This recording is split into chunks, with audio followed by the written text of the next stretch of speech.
O programa a seguir é livre para todos os públicos.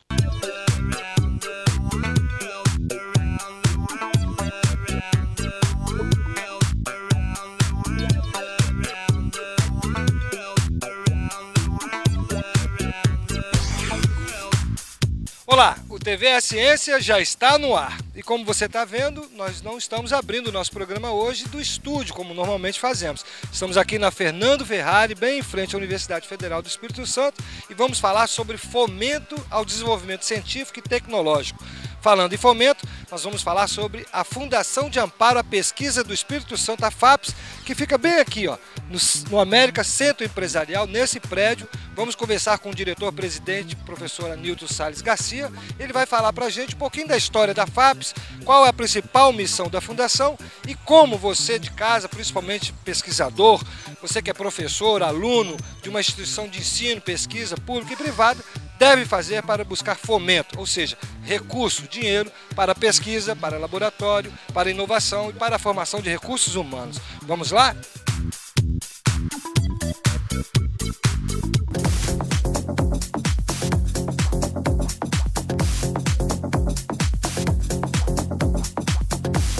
A Fundação de Amparo à Pesquisa do Espírito Santo é uma autarquia pública vinculada à Secretaria de Estado de Ciência, Tecnologia e Inovação. Ela foi criada por lei em 2004 e efetivamente começou os seus trabalhos em 2005. Aqui ao meu lado o diretor-presidente da FAPES, professor Anilton Salles Garcia, vai falar um pouquinho para a gente essa história da FAPES, né, professor? Qual que é esse breve resgate de 2005 até hoje e qual que é a principal missão da FAPES? Eu acho primeiro que o resgate é que a área de ciência, tecnologia e inovação no Estado do Espírito Santo, ela tem dois momentos muito marcantes. É o momento anterior e o momento posterior à existência da FAPES. Porque com a existência da FAPES, a partir do momento em que a FAPES, em 2005 para 2006, começou efetivamente a ter as suas ações, nós pudemos acompanhar uma transformação desses 6 anos de existência da FAPES, de ação efetiva. Nós podemos acompanhar uma transformação que é muito superior a toda a história anterior vivida no Espírito Santo. Até 2005. Até 2005. Então, isso para mim é a coisa mais marcante. E o desafio agora que se coloca é como ampliar essas transformações para que o resultado desses investimentos possa efetivamente ser transformados em benefício para o dia a dia do cidadão. Quer dizer, aqui ciência e tecnologia no Espírito Santo começa a ser fomentada a partir da implantação da própria Universidade Federal, lá na década de 50. De 50 até 2005 não se fez tanto quanto de 2005 a 2012. Não se fez porque até 2004, 2005, as políticas de ciência e tecnologia que eram fundamentalmente tratadas pela Universidade Federal do Espírito Santo, que era a única instituição do Estado, era muito voltado para dentro da própria universidade, e você não tinha o estímulo a instituições privadas.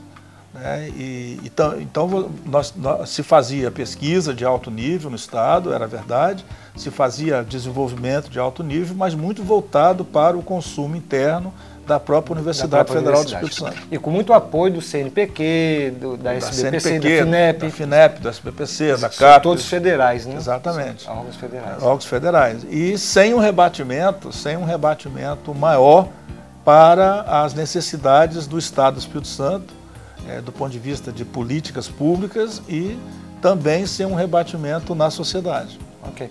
Agora, professor Anilton, a partir de então, a FAPES passou então a assumir esse fomento ao desenvolvimento científico, tecnológico e inovador no Espírito Santo. Objetivamente, o que significa fomentar esse desenvolvimento, professor Anilton? Olha, o fomento ele se consolida a partir do momento em que você consegue agregar pessoas, porque quando se fala de ciência, tecnologia e inovação, pressupõe fundamentalmente gente. Não se faz políticas de ciência, tecnologia e inovação sem recursos humanos altamente qualificados. Então, a primeira parte do fomento é no sentido de melhorar a qualidade dos recursos humanos existentes no Estado, e o fomento se dá na consolidação dos grupos de pesquisa. Perfeito.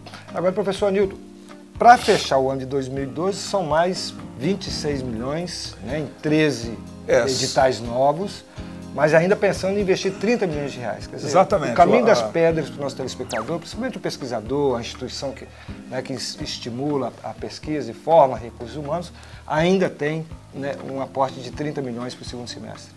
Sim, nós já lançamos nos 13, como você falou, nos 13 editais, foi feito um aporte de 26 milhões de reais e nós estamos prevendo um aporte adicional de mais 4 milhões de reais em novas modalidades de fomento ainda para esse ano. Ok. Nós vamos falar dos editais que já estão na praça. O telespectador que quiser conhecer em detalhes, essa televisão é bastante corrido, www.fapes.es.gov.br, não é isso, professor Nilton? Ali tem todas as informações dos 13 editais.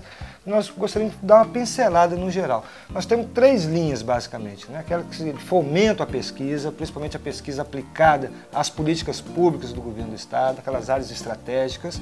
Nós temos os editais voltados para a inovação tecnológica, inovação social, que é uma outra vertente. E, por último, a vertente da formação do recurso humano com fornecimento de bolsas de estudo para mestrado, doutorado, não é isso, professor? Sim, em linhas gerais, é isso. E a informação de recursos, exatamente, em linhas gerais é isso.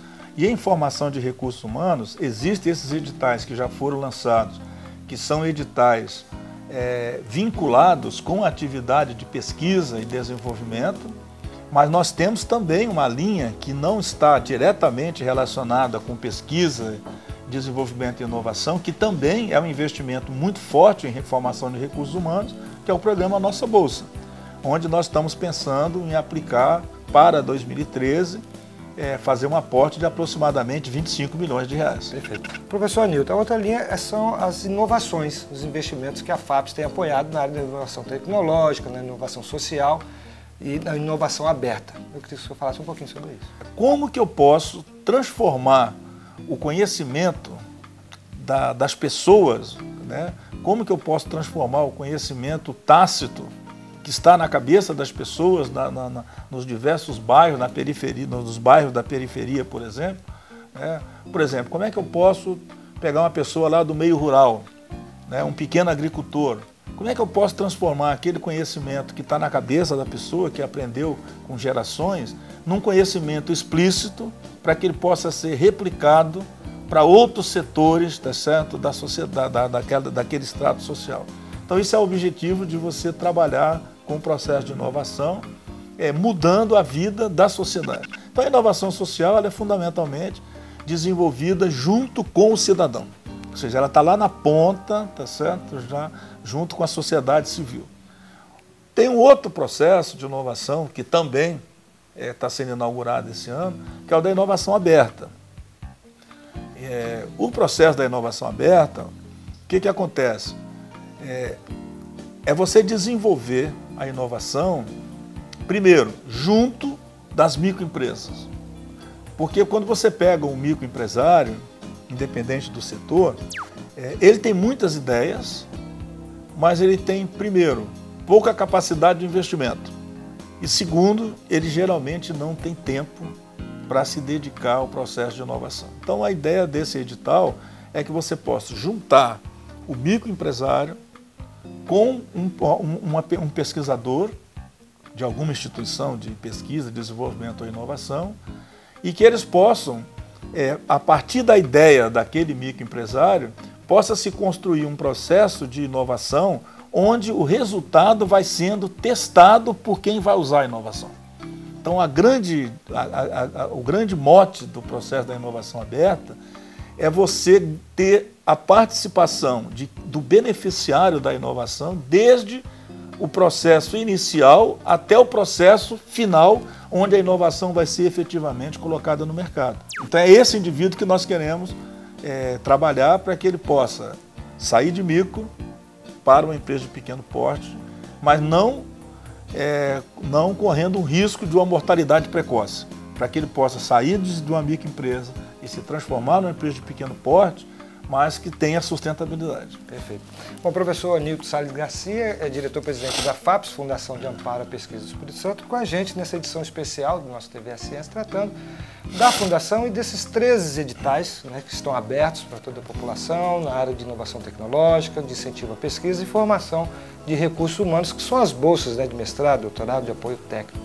A gente volta já já, agora vamos fazer um breve intervalo, vamos falar depois do segundo bloco, professor Nilton, dessa formação de recursos humanos, ok? Ok. Fica aí que a gente volta já já.